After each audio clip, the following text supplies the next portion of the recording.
From the Republican National Convention in Milwaukee, Wisconsin, to our TV and radio audiences worldwide, welcome to Balance of Power. Alongside Joe Mathieu, I'm Kailey Leinz. Donald Trump set to address the Republican National Convention just a few hours from now. The first time we'll be hearing from the former president since the assassination attempt at a campaign event in Pennsylvania. New polling out showing the former president taking a lead in the 7 crucial swing states. Joining us on set this hour, Republican Senator Thom Tillis of North Carolina and New York Congresswoman Nicole Malliotakis. An advisor to President Biden says he's doing fine after testing positive for COVID. We heard from his doctor today. The president's reelection campaign taking another blow as the former President Obama reportedly tells allies Biden needs to seriously consider if his campaign remains viable.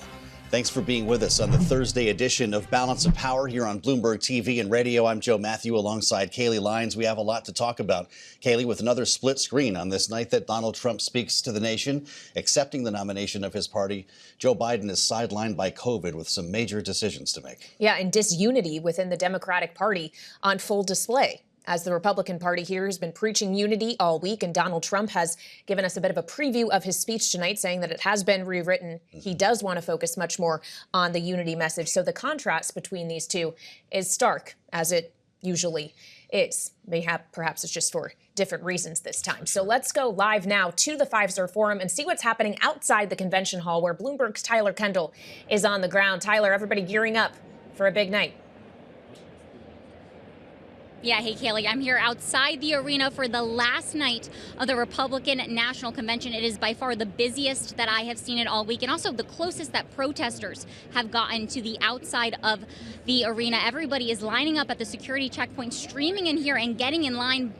Right behind me, you might see them lining up at the arena doors to be inside tonight for the big headliner, of course, former President Donald Trump officially accepting the Republican nomination. And when we talk about clues for what we could expect him to talk about tonight, we've been talking a lot about what vice presidential nominee J.D. Vance talked about last night. He reached out directly to some battleground state voters, including in places like Michigan, Pennsylvania, Wisconsin, states where President Biden won in 2020, and former President Trump is hoping to flip this time around. I want you to take a listen to what J.D. Vance had to say last night and the type of messaging we might hear again tonight. It's about all of us, and it's about who we're fighting for. It's about the auto worker in Michigan wondering why out-of-touch politicians are destroying their jobs. It's about the factory worker in Wisconsin who makes things with their hands and is proud of American craftsmanship. Now, notably, a new Emerson College poll out today shows former President Trump leading President Biden in 7 key battleground states. And the Trump campaign has also announced that former President Trump and now vice presidential nominee J.D. Vance will make their first joint appearance since officially accepting the nomination at a rally in Michigan over the weekend. So a clear focus on these battleground states.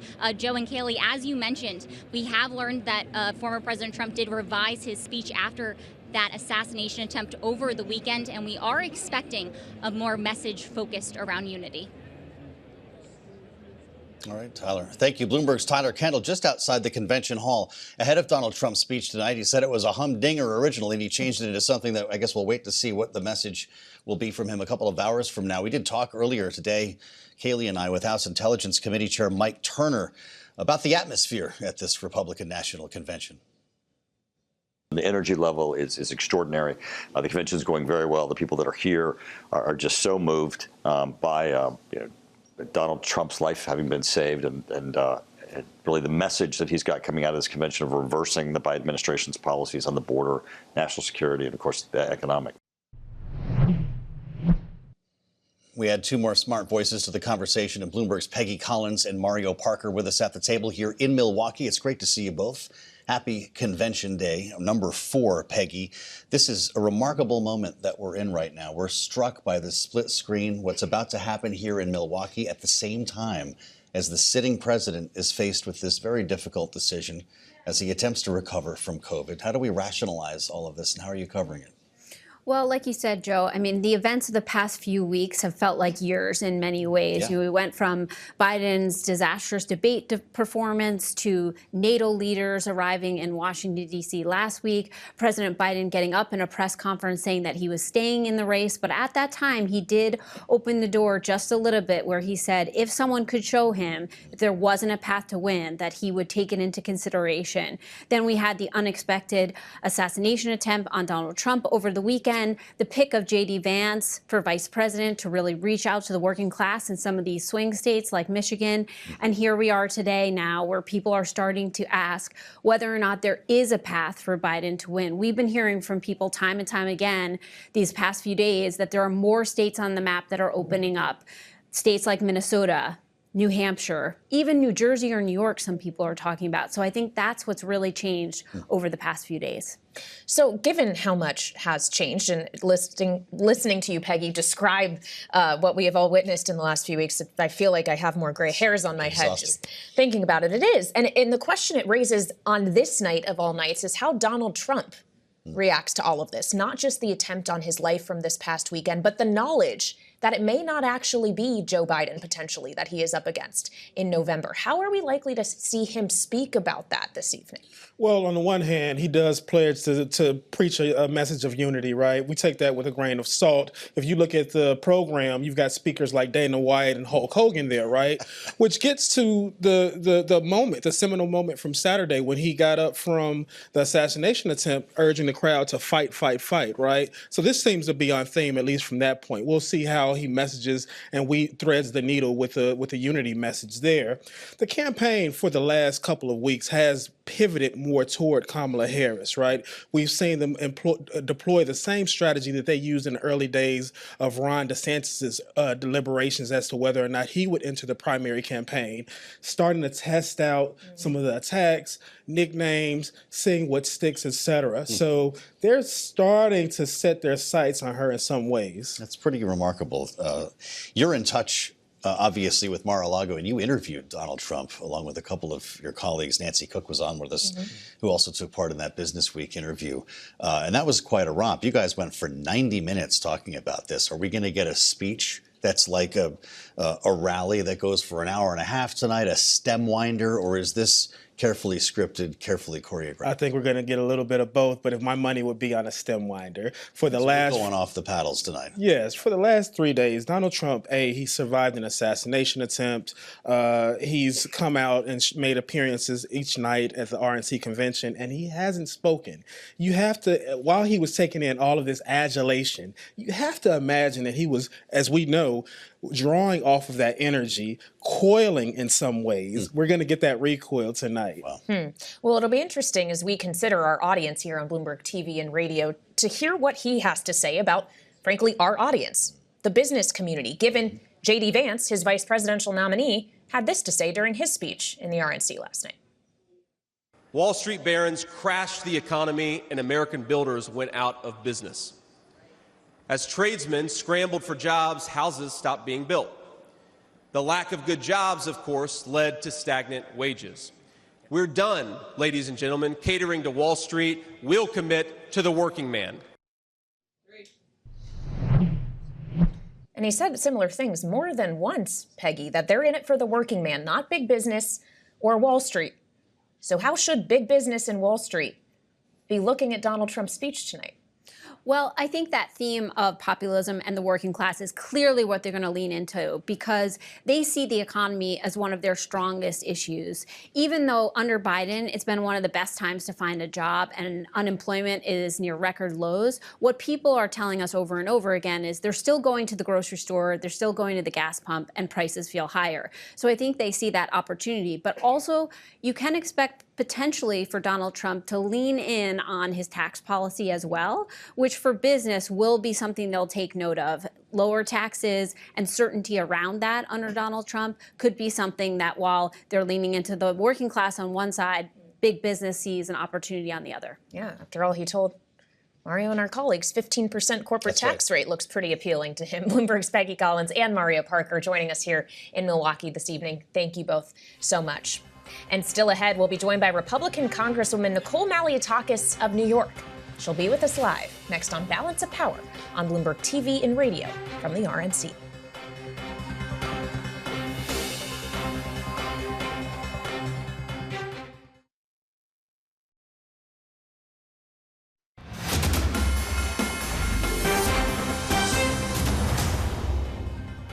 For the last 8 years, President Trump has given everything he has to fight for the people of our country. He didn't need politics, but the country needed him. President Trump understands that the world is dangerous and that it takes an enormous effort to defeat anti-American and anti-freedom forces around the world. Long before the attempt on my father's life, every American I met was filled with fear and anxiety.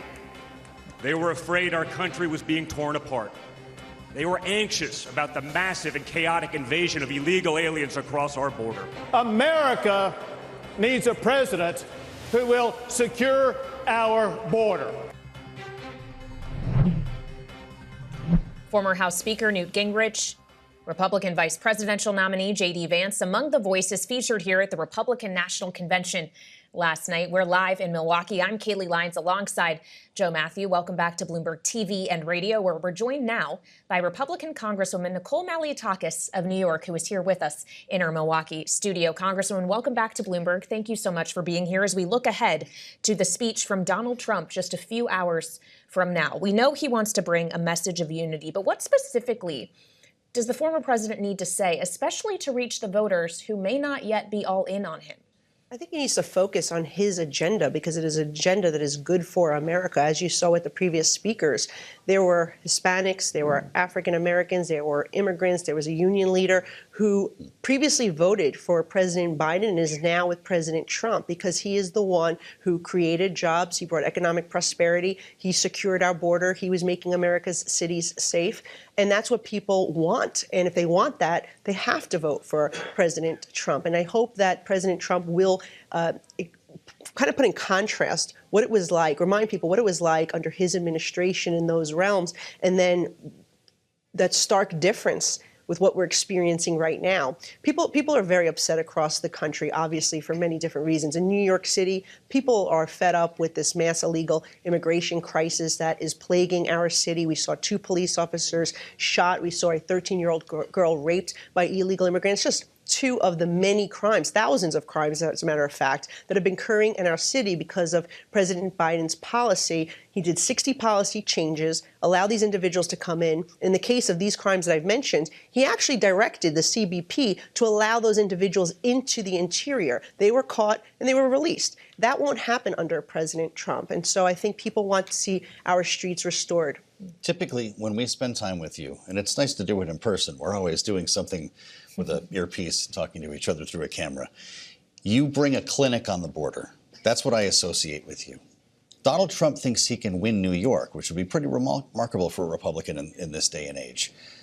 Does the border get him there? The experience that people are having in New York City with migrants living in hotels, the rest of it, we've heard from Eric Adams about this, a Democrat. Is that the issue? Look, I think it's going to get him close. I think, unfortunately, New York City politicians, they've tried to vilify this man for the last 9 years. They have thrown everything they can out of him, vile rhetoric, lies, mischaracterizations. You saw this political persecution by Alvin Bragg.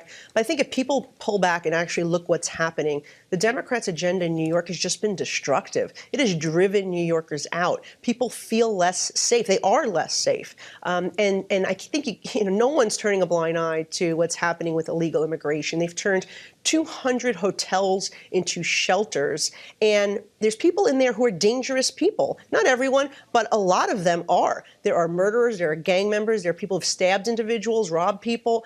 You had the sex assault, as I mentioned before. These people are being arrested and oftentimes are being released back onto the street and going to the luxury hotel room that you and I and the taxpayers are paying for. That is wrong. And if people are fed up with it, they need to vote for President Trump.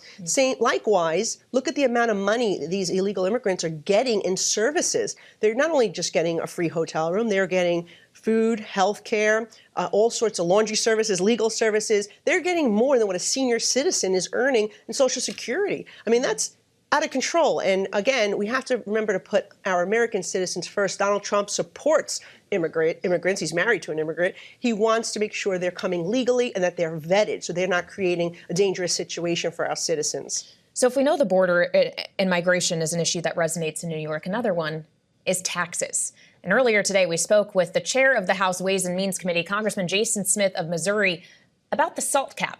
This is what he had to say.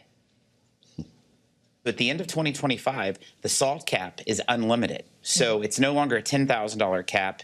It's millions if necessary. There's no cap.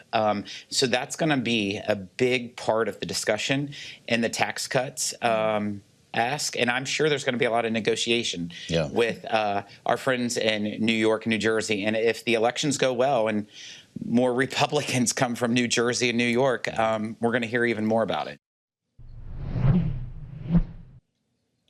Congressman, you're probably one of those friends from New York or New Jersey that the chairman was referring to there. Is that also an issue that could help, if not win New York as a blue state at the presidential level, hold on to some of those contested seats? Well, look, I'm on the Ways and Means Committee with Chairman Smith, so I've been making it an issue, and I think certainly we will be achieving some type of SALT relief. I'm also working on increasing the standard deduction that will help a lot of Americans across the country, 350,000 families in my district alone, but 1.7 million Americans nationwide.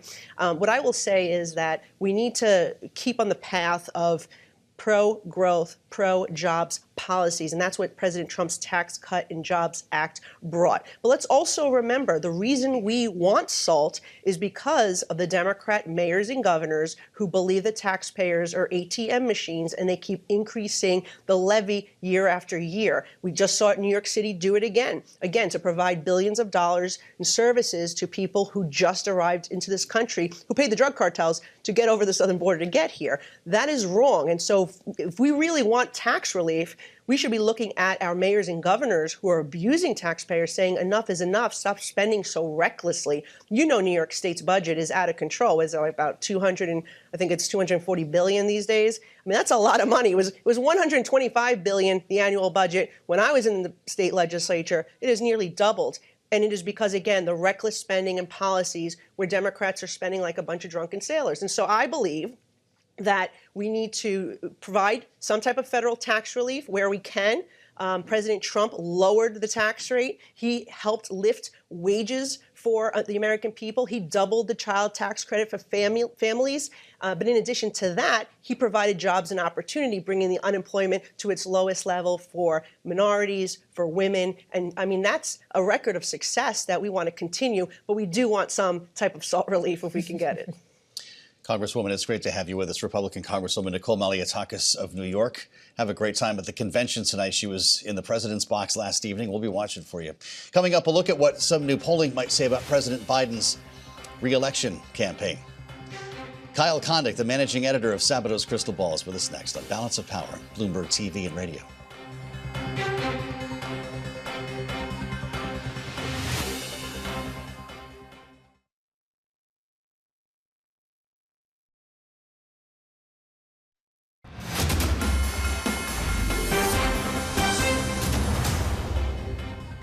Once he said he's in, my view is he's going to be in. He's staying. As long as he's staying in this race, I am with him. He has delivered for New York in extraordinary ways that I look forward to talking about even more. And I believe in his vision for our country. So I am with him as long as he wants to do this. And he's been an extraordinary president. New York Governor Kathy Hochul on Bloomberg TV and radio earlier today. New polling analysis from the Center for Politics at the University of Virginia showing a hypothetical electoral map not friendly to Democrats if Joe Biden stays in the race. I'm Joe Mathieu alongside Kailey Leinz on Balance of Power. We're live in Milwaukee on this final day of the Republican National Convention. But Kailey, of course, also keeping tabs on this other massive developing story still in Washington, D.C. Now that we know the president is recovering from COVID on top of it all. We bring in Kyle Kondik, the managing editor at Sabato's Crystal Ball. Kyle, it's great to see you. Thank you for joining us here. We've had a lot of headlines about Joe Biden today, and we've had several people tell us on this program already that Joe Biden will likely drop out of the race as soon as this weekend. Is that the timeline you're expecting? I don't have any expectations of a timeline. It does feel like that's the trajectory here, is that, you know, Biden is getting all sorts of kind of bad news, basically, that, you know, the polls are bad, the donors are leaving, you know, that there's just a lack of faith in his ability to continue this campaign. And, you know, it still really is up to him. But I mean, if he just doesn't have any support out there, there are ways for the leadership of the party to kind of pull the levers here to try to shuffle him along. Well, and the question is, do the polling and the map help convince him as well? Your version of the map that you just put out in an analysis today is pretty striking, as you list Minnesota, Virginia, New Hampshire, and Maine, the second district in Nebraska as well, as toss-ups. Kyle, is this just for Biden or for any Democrat in this election cycle? So this map is hypothetical. You know, we do our ratings at the Crystal Ball. Other people do electoral college ratings. And this is kind of like an extreme scenario. This is like, hey, this is the situation that the polling is sort of suggesting right now.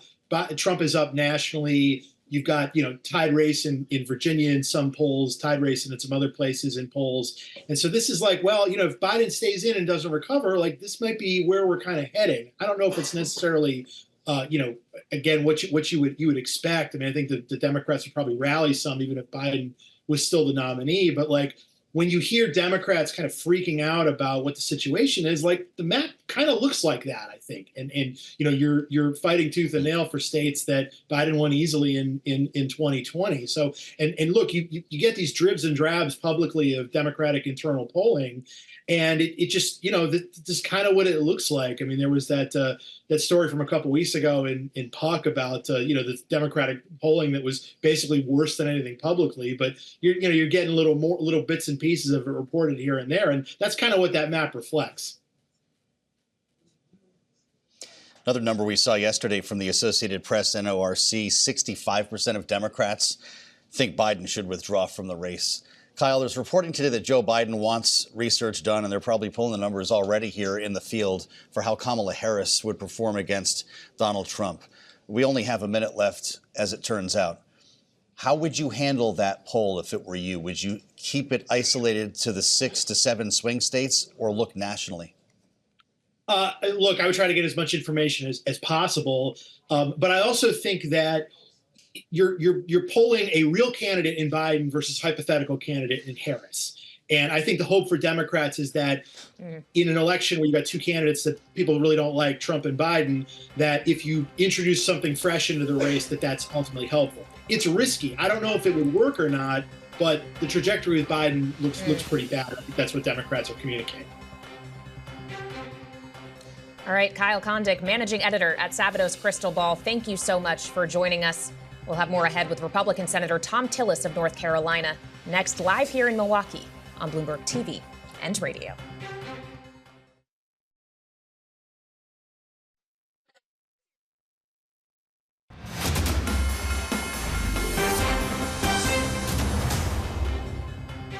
Together, we will make sure our allies share in the burden of securing world peace. No more free rides for nations that betray the generosity of the American taxpayer.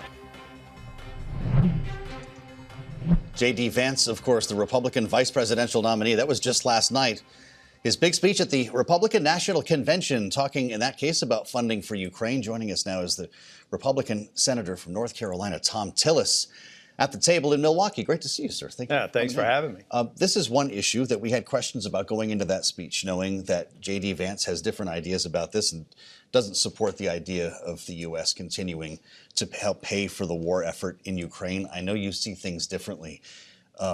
I'm not sure exactly where Donald Trump stands on this now. Does J.D. Vance influence this ticket in a way that worries you? Well, first off, I'm glad about J.D. Getting the pick. He's a friend of mine. We differ on this issue, but I think that you've seen some changes in position from President Trump, and I'll let J.D. and President Trump sort out any differences they may have. But you know, the fact that we were able to get the supplemental funding done. Yes.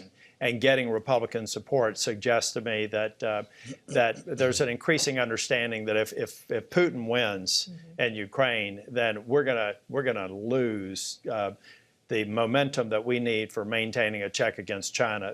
The Ukraine conflict is about the Ukrainian people. Eastern Europe, and the South China Sea in China. Well, as you think about what it took to get that supplemental done, House Speaker Mike Johnson kind of had to have a change of heart. He said he saw intelligence and it changed his mind. Is that what might need to happen with the vice presidential nominee? Absolutely. We also have to understand the $60 billion in the supplemental, 2/3 of it never left our shores. The only thing that left our shores were actually equipment that is backfilling inventories that are being sent to Ukraine. So the American people need to know we're being good stewards of their dollars. We are modernizing NATO. I'm the Republican lead of the Senate NATO Observer Group since 2018. We are modernizing NATO's arsenal at a faster pace than any time in its 75-year history. And I think once we explain all those details, that will gain support, we'll sustain the effort, and Putin simply cannot win a sustained commitment from the United States. Without United States leadership, the coalition to support Ukraine fails. Joe Biden has said he's done more for NATO than any other president, that everyone in the NATO alliance supports him in his bid for re-election. He was picked up on a Zoom call with some Democrats last weekend, forcefully making that point. Considering your unique view on it, what do you think? I respectfully disagree. President Donald J. Trump is responsible for going from only 9 members paying their 2% share and 23 not, to 23 members at the end of this year paying their share and 9 not. Canada being one that I have a particular concern with, but that didn't happen on President Biden's watch. That's because President Trump made it very clear that we all need to work on our mutual defense. Just to give you an idea of what we're talking about here, because we talk about percentage points, a 0.5 percentage point below 2%. Canada, because it's failed to make its 2% commitment in this century, over the last 24 years, has shorted NATO by $300 billion in today's dollars. That's about $500 billion that could have been modernizing our arsenal that Canada has not done. They've got to pay up. But all of that consciousness, the fact that we have 32 members and we have 23 paying their 2% share, is all on President Donald J. Trump. Is this just about money, though? Joe Biden says he expanded NATO. No one else has pulled that off. No, Vladimir Putin expanded NATO. No, quite frankly, I was there. I've been at the summits. And the Finland and Sweden would not have considered moving from a neutral position had Putin not invaded Ukraine. So Putin guaranteed 1,340 kilometers of NATO border now in Finland, and he guaranteed one of the best naval Arctic power projection in Sweden. But that's not that we have a saying down south that you can be a callous, you show up after the work's done. If President Biden saying that, he's kind of showing up after the work was done. All right, so that's Europe and Russia. We'd like to ask you as well about China, but specifically how U.S. policy when it comes to China and trade with China specifically may be felt here at home. This is something we spoke about with earlier this week with Congressman French Hill of Arkansas of the House Financial Services Committee. Across the board tariffs, if put in place and left in place, are inflationary. It's a tax, and it is borne by the American consumer. I think where President Trump demonstrated his ability to negotiate was using them, as I said earlier, as a cudgel to bring people to the table for a positive outcome, not just simply leave them in place. He also talked about this on Wall Street Week with Bloomberg's David Weston earlier this month. But basically the idea is, and I know you have an understanding of this given your seat on the banking committee, you raise tariffs, you raise the cost of goods here at home. Is this inflationary policy that Trump and Vance are talking about I couldn't pursuing? have said what French said better. He's exactly right. President Trump, if you think about how we got to the USMCA, a better version of NAFTA, it's because he was willing to at least contemplate the idea of postponing or canceling NAFTA. I think he has to have those devices available, but clearly across the board tariffs would be inflationary at the worst possible time as we're trying to get out of the nagging inflation we have here and the Fed meeting its dual mandate. But French Hill's absolutely right. President Trump should have that as a device. We also need to figure out how to regen TPP, the Trans-Pacific Partnership, and trade relations too, with respect to strategic weapons to use against China. Senator Tillis, I want to ask you about the convention itself. I suspect you'll be in the hall tonight. Yeah, I had to come all the way to Milwaukee to see y'all. Well, absolutely, as much as we'd like to think so. The speakers list is interesting. I know this has been a sort of unity theme, and we've heard a lot of that from Republican lawmakers who've come to visit us here. But we've got Hulk Hogan tonight, Dana White, fight. Are you a little bit worried about this getting a little too chippy? I hope that everybody takes the president's lead. I communicated to the president that I was thrilled that he wants to have a convention that has a message of unity. I believe that the Republican Party is together. We have our differences. I've had my own differences with some members of the Republican Party, but we're coming out of Milwaukee united. And now we're not even sure if President Biden will be the nominee, and the Democrats are going to go into probably one of the most tumultuous conventions since 1968. So we have to stay focused on that message. That's what the American people want, and they're going to respond positively to the party that does that best between now and November. Well, just because you brought it up, sir, if Joe Biden is not the nominee, what does the party need to change? If it's not Joe Biden at the top of the ticket and you can't make the issue just age. Yeah. Well, the problem is they can't change the failure at the border. They can't change an economy that's nowhere near what it was when President Trump left office, and they can't change a posture on foreign policy that I think is dead wrong. So whoever runs, they're going to have to defend the legacy of an administration that I believe objectively is a failure. And look, I'm not a bomb thrower. I'm a businessman who happens to be a senator. And they've failed on all those fronts. And if the Republican Party focuses on that, we win, we've been big, and we will be in majorities in Congress, and we will win the White House. Well, I'll tell you, there's a lot there as we consider the way forward and what we're going to learn tonight. Donald Trump's going to mention Kamala Harris, I suspect. Should he? Well, I'll leave it to the president to decide what the president should say. But even when you're dealing with a vice president whose policies we served together on Judiciary Committee when she was a senator, you do it with respect. Let's win on ideas, and let's win on what's best for the American people. Let's not get into personal politics. You were among the first to call for Joe Biden to drop out of this. I've simply asked those who would be around him every day, the cabinet, to just affirm that he's a firm mind and body and able to make the tough decisions in the Situation Room between now and he exits office in January. We have to realize his day job is still calling on him. And presidents have to stay awake for 36 hours at a time and make very, very difficult decisions. And I'm wondering whether or not every member of the cabinet would, in fact, say they work with him, he's okay. He could do that very difficult job in the Situation Room when we're at when the nation is threatened. And I personally don't believe he's up to the task, but I'm willing to defer to every member of the cabinet to simply affirm formally that he is. I think the American people deserve that. Finally, you obviously are a senator from North Carolina. We consider it a swing state. You have a Democratic governor. Could another Democrat other than Joe Biden win North Carolina, or do you see it as unwinnable for Democrats? I frankly think they're out of runway. I really do. I think that President Trump wins the state, whether or not everybody down the ballot went. We're a tough state. A landslide in North Carolina if you win by one point. Both of my elections were 1.4 and 1.6. So I think President Trump's going to carry it strong, and he may carry some others down ballot. But yeah, there's no doubt if they're spending a lot of time in North Carolina, I don't think it's going to be time, attention, and Roy Cooper's name keeps coming up as a potential running mate for Kamala Harris. Yeah. What kind of an impact would that have? I'm not really sure. You know, I don't speak ill of individuals, but I'm not particularly impressed with his agenda in North Carolina, and there's a reason why. You're looking at the second Republican speaker in 100 years in North Carolina. We took control of the state in 2011. We transformed it, and Governor Cooper kind of showed up after the work was done. All right, Senator.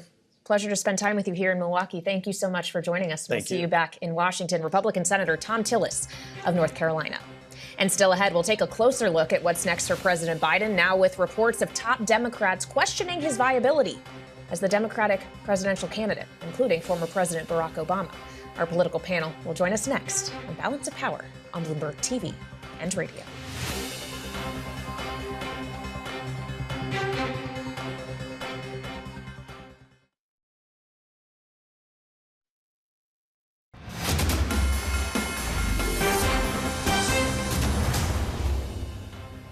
Would you be willing to even look at the idea that if you get in, perhaps in a year and a half or two, you would look to your, in your words, very capable vice president to carry it over the finish line? Well, look, only if I was told that there was some medical condition that I had. It's not unreasonable for people to say, wait a minute, they're 81 years old.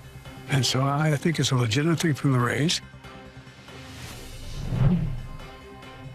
That was President Biden in an interview that aired last night with BET about what it would take for him to step aside and for his vice president to lead. Of course, we should keep in mind, since he sat down for that interview, the president has tested positive for COVID-19 and is now isolating in Delaware. Welcome back to Bloomberg TV and Radio, where we are broadcasting live from the Republican National Convention in Milwaukee, together with our signature political panel, Rick Davis, Stonecourt Capital Partner, and Jeanne Zaino, political science professor at Iona University and senior democracy fellow at the Center for the Study of the Presidency and Congress. So we're obviously here for night 4 of the RNC. We'll get there. But there is a big story happening in the other party, Jeanne. It feels like the pressure is growing on Joe Biden to drop out of this race. You described it earlier to us as a question of when, not if. And if it is when, how soon does he have to do this? You know, I think sooner rather than later. I've been saying this weekend, this is really, it's such a difficult call for the president. He is somebody who, as we know, has devoted his life to public service. He has run multiple times before he won, and he was devoted to this race. But what we're hearing is he is being told in no uncertain terms by all senior members of the party that he cannot win. The money is drying up, and they are threatening that they may not be able to take the House and may lose the Senate as a result. So I think Joe Biden, what we're hearing is starting to see, looking at all the numbers we've been looking at, that not only is the map expanding for Donald Trump, but that his map has winnowed to a really desperate point. And I don't think any of us could have thought we would have come to this convention and Donald Trump would be having a unified party behind him, and the Democrats now have just splintered as a result of what happened in that debate. Well, if this is really happening, it's not something you just do, throw the switch and go on live from the Oval Office tonight. Rick, talk about the mechanics of an historic announcement like this. And of course, it's a president who's recovering from COVID. I've heard reports he might try to counter program Donald Trump tonight. This could be as soon as Sunday, they say. Are those either realistic scenarios? Sure. Once the momentum gets started, it doesn't take long to actually get it public. And in fact, there's wisdom in the idea of, instead of letting it leak out, you get ahead of the story and frame it the way you want to frame it. And you need to understand, too, that ever since the debate, there have been groups within the Democratic Party who have been meeting and talking and trying to figure out solutions to this when the president decides to end his campaign, not if. And so there are scenarios after scenarios that have been built up in the strategic halls of the Democratic coalition to try and figure out, what do we do next? And it's really not that difficult. The reality is nobody has a call to the nomination. There's no one else's name was on that ballot. Vice President Harris never appeared in a single ballot during the primary. It is the president and only the president's choice to withdraw. And then if he does, there is no deal in place that could be rigged in this convention. He would have to release his delegates, and they would be then bound by no one. And superdelegates, as we all know, don't currently get a vote on the first ballot. And so they would only come into play in the second ballot. And of course, that's the leadership of the Democratic Party that get a seat at the table. There's some simplicity to it. If you just say, everybody run, you have another 68. And in Chicago, I mean, it's like deja vu all over again. Well, so then it would become, again, assuming that Joe Biden ultimately makes the decision to leave the race, a question of who the ticket becomes. If you look at the polling we get out of swing states with Emerson today, Trump leading Biden in all 7, a lead that is widening. In fact, maybe adding Virginia as the 8th swing state as Donald Trump leads Joe Biden by 2 points there in their latest poll. What's the ticket that can win at least the blue wall states, if not keep Virginia blue, Jeanne? You know, it's a tough call, but I would say Donald Trump has a ceiling. I know there's a lot of debate amongst data folks whether that ceiling may rise, but it has been pretty solid. It is Joe Biden that has gone down. So the argument from the Democratic side would be that if they get a ticket, whether it's Kamala Harris at the top or somebody else, there is a race that can be won by Democrats. Now, if it's Kamala Harris, who does she take with her? You know, if this has to go through the blue wall, maybe it's somebody like Gretchen Whitmer. I am a big fan of Gretchen Whitmer, Josh Shapiro, Andy Beshear, who might match up really nicely with J.D. Vance. Of course, Gavin Newsom, one of the popular Democrats, although he is in California, not particularly healthy. it's healthy. It is not particularly helpful. And also, you look at Georgia. You look at Senator Raphael Warnock down there. He's another. So there's a big bench, but who they vet and who they choose, I also have to say, I like Kelly in Arizona, another state that Rick knows well, as a potential, although he's been more of a dark horse in all of this. You don't want a contested convention, do you? You God, want Kamala no. Harris to show up in Chicago after fight for this? I think they're going to have to fight for it. You know, I think at this point, first of all, 68 to me was, the worst case scenario for Democrats. Out of it came McGovern-Frazier. I am not a fan of what happened after that. So when we talk about these things, we don't want that. Just quickly, Rick, who would you put on the ticket? Look, I think if you go back to where we started this conversation 3 weeks ago, I think that you still had a sort of chance to win the blue wall. And if you hold Virginia, then you've got the presidency, assuming you pick up the 2nd District of Nebraska. And to me, the dream ticket is, Michigan and Kentucky or Michigan and Pennsylvania. You take Michigan and Pennsylvania, that's 2 of the 3 states, and then you send everybody to Wisconsin, and we just stay here and report from the rest of the campaign. So honestly, I think the point Jeannie's making is it's a different campaign all of a sudden, right?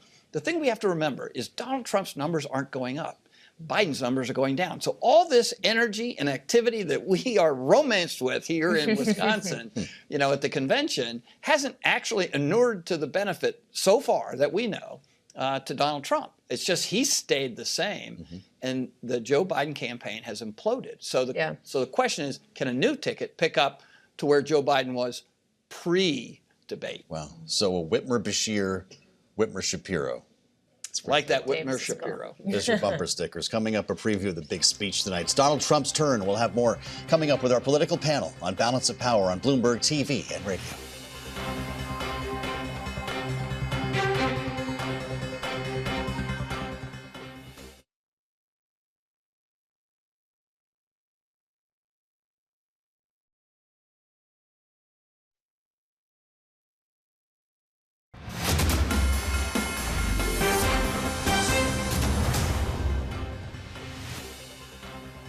This is Balance of Power on Bloomberg TV and radio. I'm Joe Mathieu alongside Kailey, Leinz in Milwaukee. As we walk up to the big speech tonight, Donald Trump will be speaking just a couple of hours from now, accepting the nomination from his Republican Party. This is the final night, Kailey, of the convention. Indeed. A lot of questions about the tone that he will strike and the message that he'll send. Back with us, our signature panel for their take on that. Rick Davis and Jeanne Zaino, I should note, will be with us for our special coverage a bit later this evening. But how about an appetizer right now? What's happening behind closed doors? They're putting the final touches on this. Are you getting anxiety remembering 2008? Yes. But I think the theme tonight is, are you ready to rumble? Wait, we have Linda to pay McMahon, Hulk Hogan, Dana White. I mean, I hope there's going to be a big ring in the stage and we're just going to see Donald Trump come out and wrestle. So it's the cage match convention. Cage match convention. So much for unity, Jeanne. Do I have to yell like that now? No, you did not. You forgot to add Kid Rock, who's going to be introduced. Yeah, there you go. There you go. And we hear Donald Trump rewrote his speech since the shooting, and it is going to be about divine intervention and the fact he thinks God has a hand in it. But this is the first time we will hear him speaking publicly at a lectern since the shooting, and it's a big moment. So they are going to introduce him like a rock star. I think there's going to be smoke and all kinds of things. And maybe Rick will be the announcer.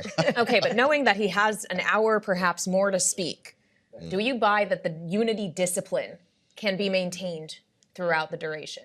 Well, I don't think there's been any unity discipline. Donald I think Trump it's been a talking point, throughout the convention, but no one's really invested in that messaging. And I do think Donald Trump, he's a showman extraordinaire, and I think he will use the experience he just had less than a week ago. It seems like a lot longer, and make a very emotional appeal, which would be unusual for Donald Trump in the context of unity. But that may be 10 minutes of a hour-plus speech. So he's going to have plenty to throw at the audience tonight, and we'll be talking all night about the things that he says. So I definitely think unity will be a piece of it, but only a factor within this speech. You've talked about how they've spent time showing the personal side of Donald Trump, trying to soften up the image. Will the former First Lady walk out on stage with him tonight? I'm waiting to see that. Also, Barron, whether Ivanka and Jared show up, the room would explode. And let's see if one or both of them introduce him, because she hasn't been on the floor as far as I know. That's right. All right, Jeanne, Zaino, and Rick Davis, our signature political panel. Thank you for joining us this hour, and we'll see you back here for more in just a few, Joe. Yeah, that's for sure. Special coverage just a couple of hours from now. I'll meet you back here on Bloomberg TV and radio. Rick and Jeanne will be with us for Donald Trump's acceptance speech at the Republican National Convention. Live from Milwaukee. Again, that's 8 p.m. Eastern. Meet us back here, only on Bloomberg TV and radio.